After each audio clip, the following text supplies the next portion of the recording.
बिलावल भुट्टो जरदारी, जी हाँ, पाकिस्तान के foreign minister Bilawal Bhutto Zardari साहब पहुंच चुके हैं भारत में और इस वक्त वो गोवा में मौजूद हैं। अस्सलाम वालेकुम। मैं बहुत खुश हूँ कि आज मैं यहाँ गोवा पहुँचा हूँ। ये पाकिस्तान के लिए अब इंडियन मोदी बने हुए हैं। इनका एक ही मकसद है, पाकिस्तान की आवाम को मार दो। ये तो कश्मीरियों के खून के साथ सौदेबाजी हो गई। वहाँ पे 1 करोड़ अवाम होगी, लेकिन ये 28 करोड़ अवाम भूखी मार रही है। बहुत सारे लोगों का ये ख्याल था कि शायद ये दौरा नहीं करना चाहिए था बिलावल भुट्टो जरदारी साहब को, क्योंकि इससे एक स्टैंड जिस पे हम खड़े थे बहुत अरसे से कश्मीर को लेकर के, वो जो है वो ज़मीन बोस हो गए। जब इधर के हुक्मरान ही मोदी बन जाएंगे तो हम कश्मीर को फतह कैसे करें? यहाँ से भी जो है वो बायलैटरल गुफ्तगू की इजाज़त भी मैंने सुना है कि वहाँ पर नहीं होती है। दिल के बहलाने को ये ख्याल अच्छा है गालिब कि ठीक है जी, ये इंडिया की कोई चीज़ नहीं थी, ये शंघाई ताउन तंजीम का देखिए ये डिप्लोमेटिक लैंग्वेज में अगर हमारे यहाँ किसी भी किस्म की कोई भी चीज़ होती, मेरे ख्याल में भारत जो है वो देखिए ये बिल्कुल ठीक है, ये आपकी बिल्कुल बात ठीक है, उनका रवैया मुख्तलिफ होता है।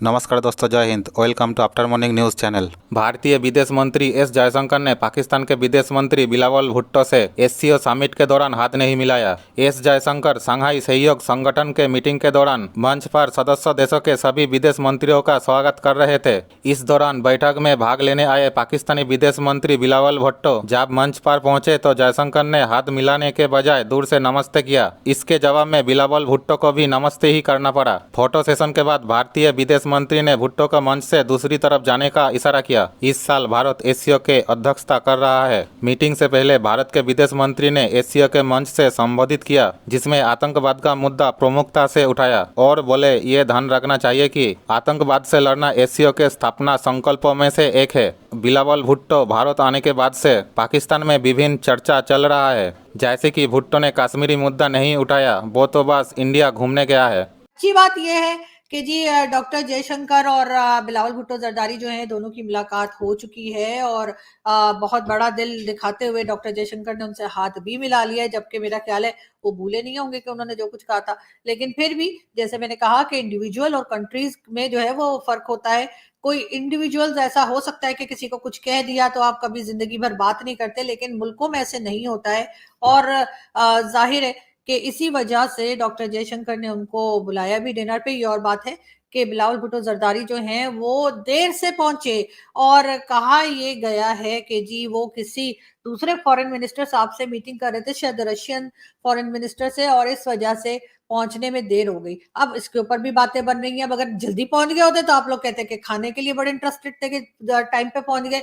वैसे तो वो आज सुबह को भी इंडिया जल्दी पहुंच गए थे। हमें तो ये बताया गया था कि जी 2 बजे कराची से फ्लाइट चलेगी और वो 5 बजे जो है वो इंडिया में पहुंचेंगे। लेकिन हुआ ये कि वो कहीं 1 घंटे पहले ही उनकी फ्लाइट जो थी वो यहाँ से चली गई। उसके साथ ही पूरा इंडियन मीडिया में जो शोज चल रहे थे, सबके टाइम जो है वो ऊपर नीचे हो गए और बार बार कॉल्स आ रही थी कि जी वो तो पहले ही आ गए।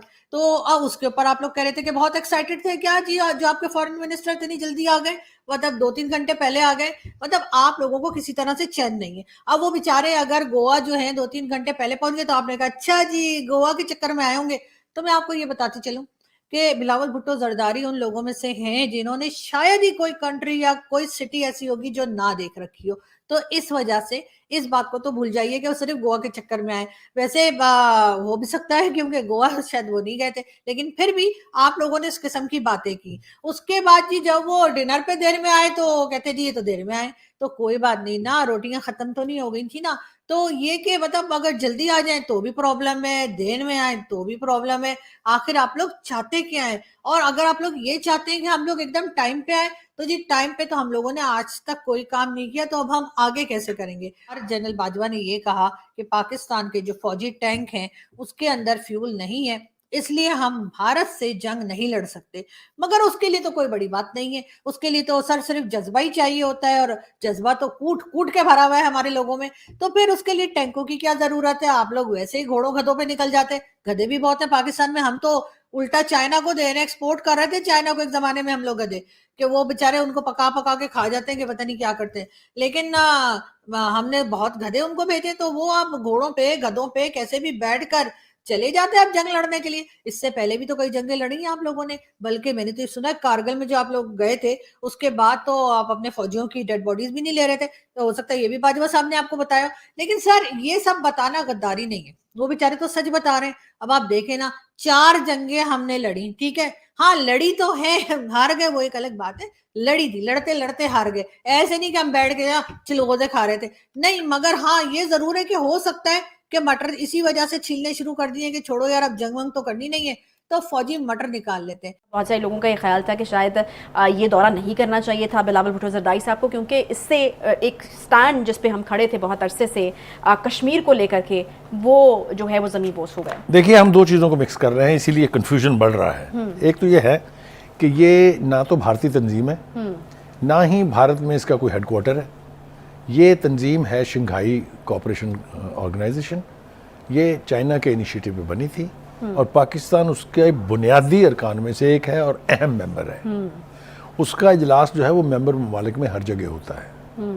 अगर पाकिस्तान में होगा तो हिंदुस्तान के फॉरेन मिनिस्टर को या प्राइम मिनिस्टर को आना पड़ेगा, ना आना प्रोटोकॉल के अगेंस्ट एक बात है। एक तो ये है। दूसरी बात यह है कि वहाँ पर G20 का इजलास हो रहा है और वो भी हो रहा है मकबूजा कश्मीर में।